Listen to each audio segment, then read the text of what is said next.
What is this raven doing in my math book?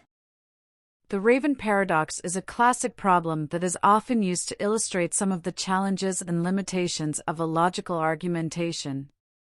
It incidents from the classical theory of mathematical induction. It simply goes like this. I saw a raven and it is black. I also have seen ravens before, and they were black as well.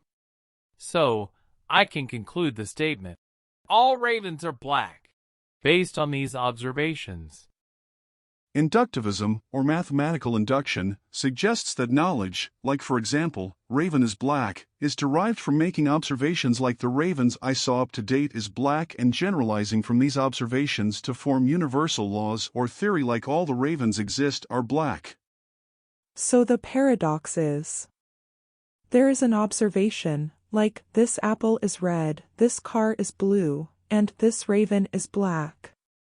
Based on repeated observations, you might form an inductive generalization like all ravens are black. And then, with this inductive reasoning you can consider logical equivalent, that is, all non-black things are non-ravens. According to this generalization, a red apple, a blue car, and other non-black objects are evidence that all non-black things are non-ravens. The paradox here is that as you observe more non-black, non-raven things, example, a yellow banana, a green leaf, it seems to provide additional evidence for the statement, all ravens are black. So, the question is if you only observe non-black things, can this evidence be useful to support all ravens are black?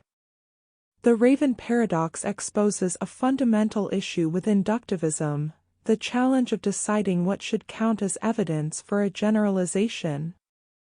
If non-black, non-raven objects are considered evidence for the statement all ravens are black, it implies that practically any observation in the world can confirm any hypothesis, making the inductive method unreliable. The raven paradox goes back into 1940s.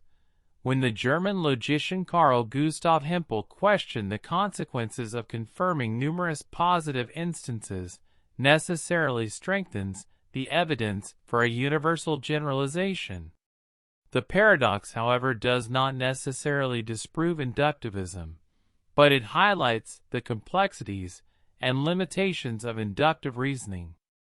But the paradox can be resolved if you step out from the frame of inductivism and explore alternative approaches to scientific reasoning, like probability theory, like Bayesian reasoning, and the hypothetico-deductive method, which support statements like, the more I observe ravens that are black, there is a higher probability that all ravens are black, while it doesn't limit that I might see a white raven in my millionth observation. So, until you see a white raven. Thank you for joining.